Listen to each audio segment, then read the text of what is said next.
Where do you stand on it, Johnny?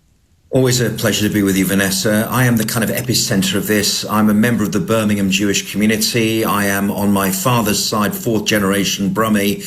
Aston Villa is in my blood. My grandfather, a Holocaust survivor, came to Birmingham in 1939, set up his humble typewriter shop business next to Aston Station on Lovers Walk on the corner of Lichfield Road.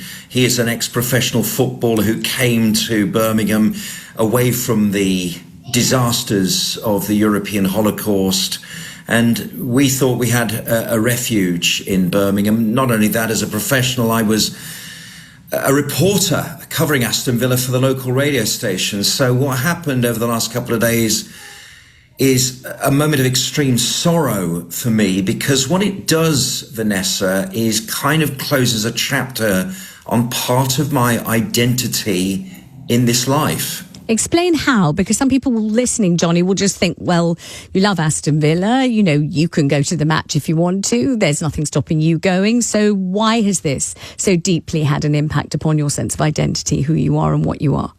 Because Israeli Jews are banned from going to a football match, and just because I am a British Jew wearing a Villa scarf, somehow I can go, but with that slight tension that I might be recognised and someone starts with me because the cops won't protect 1,000 Israelis. The Maccabi fans are predominantly, like almost exclusively Jewish.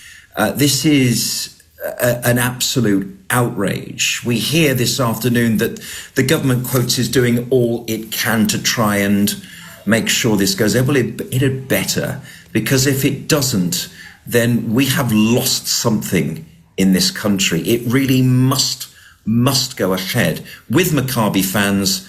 Get them into the ground, get them out the ground, get them on the station to the airport home, but they must be in the stadium for the game. Johnny, people will ring, I'm quite sure. The number's 0345 606 0973. And I'm imagining that they will say, why would you want to attend a football match when you are warned that you will be in danger, that you may be under attack, that someone might come and try and hurt you or kill you or something of that kind, or simply abuse you and scream at you or you know, something horrible? This is for Maccabi fans' own protection. They've been told it won't be safe. Football's meant to be a game. It's meant to be fun. It's meant to be enjoyable. They won't enjoy it. Why do they want to come at all? They should just take the advice, stay away. And you, Johnny Gould, shouldn't try and get them there where they might be attacked or they might be in danger. Why do you want them to go?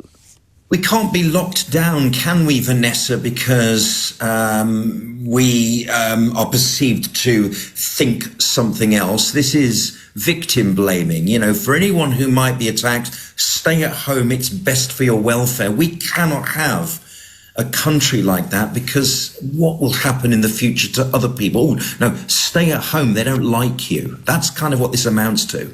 And those who say it's not that at all, it's not about we don't like you, it's about we want to look after you, we don't want you to be in danger, we're just trying to protect you, that's what we're trying to do. Explain to me about the police saying they're not able to protect what we're told is going to be an absolute maximum of 1,000 people. This isn't an enormous throng coming in waves of humanity to fill the stadium. This is a tiny number of people. I mean, we've been, the police look after more people than that at a relatively unpopular pop concert, don't they? Indeed, and I believe that it's 300 times the size of your average hate march on a Saturday afternoon in London. So there's the maths. Protect our visitors. The other thing it says is, what does it say about my beloved city, Birmingham? How will we ever recover from this?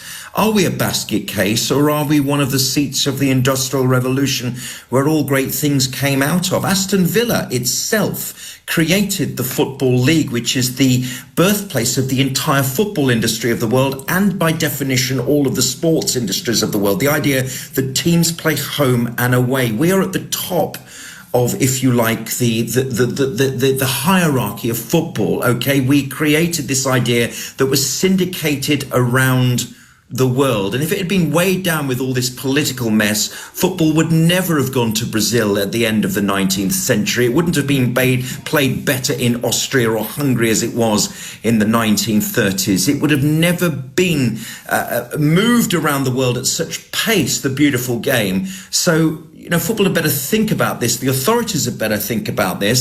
And Aston Villa had better sort it out, because at the moment they're in the breach of the Equality Act with something slightly out of their control. And yet, Johnny, your description of Birmingham as a haven for your grandfather, fleeing the Holocaust, and a place where your family was able to recoup and thrive and, make a life and feel safe. If you read the papers today, which I'm sure you have done, there's a description of one of the local rabbis. He's only 55 years old. He's a man who's hale and hearty, saying that he wouldn't go into the centre of Birmingham. He wouldn't dare, because he would, risk abuse, either physical or verbal. It would be deeply unpleasant. And many other people, Jewish people in Birmingham, talking about the ways in which their lives have been curtailed, talking about the fear in which they now walk and live, and the usual story. It's one I've told myself about life in northwest London. That's where I live, not Birmingham. But, people taking the mezuzot off their front doors, children who go to Jewish school being told, don't wear your school blazer, not a good idea on the streets of Birmingham. So is Birmingham now, would you say, a very different place from the place that your grandfather embraced and who embraced your grandfather? It appears so, but I must tell you this, Vanessa, I haven't taken any mezuzot off my doors, and I won't. Okay, so the world will not change for me. People are going to have to eat it up. They're going to have to take it. They're going to have to take my difference, because we live in a pluralistic society, and we must be the change. We must be brave. We must talk out in defense of the values that were created here. I come from two different backgrounds, as you've probably worked out. My family were fourth generation Brummies on my father's side, and Holocaust survivors from 1939 on my mother's side. Both of them have benefited tremendously from the post-war peace settlement that was created out of us defeating the Nazis, and that we're in danger of losing. So I pray to God that the people of Britain will be able to see the freedoms that have been created for all of us. Okay, Jewish, Christian, Muslim, anything you want, that if we can keep our values together, and that means including Maccabi fans at Villa Park, we might be stronger for it. All right, final question. I read some absolutely nefarious and appalling things written about the Maccabi Tel Aviv fans. I mean, are they in any way justified? Is it true that they're capable of the most inordinately revolting and appalling behaviour? Are they more disgusting than any other football hoodlums? I mean, what's going on with that? No, they're not. Fans? Vanessa, they're not. Did you know the kind of thing that I've seen? And when I was reading, I just thinking, can this be? I have no idea. No, I don't like football. I'm not interested in football. I just thought, I've got it. Can these allegations and accusations about these people be true? I've been on terraces in Israeli football, and they scream and shout like any other set of fans. They're a bit noisier, and I think Israeli football's a little bit more sectarian here in a way that Scottish football is, if you know what I mean, so that some fans are perceived to be right-wing, some are believed to be Arab supporters. There's a little bit of that sort of tension, but it's nothing more than that. They're certainly not violent, they're just noisy. Maccabi fans, like away fans at so many games, and Lord knows we've only had 150 years experience of away fans, they will make one hell of a noise, because A, they're very proud, and B, they're very defiant now, having survived perhaps, God willing, this ban, but they really don't mean any harm. And in Amsterdam, they were outnumbered under a great deal of pressure from what looked like an organised Jew hunt. That's what we experienced in Amsterdam, and that appears to be what the reaction of this so-called safety committee have ruled against them. So final question, Johnny. If the Prime Minister or the Home Secretary don't find some way to overrule this ban, would you say that what is happening is overtly and categorically anti-Semitism? Is that what you think is going on there?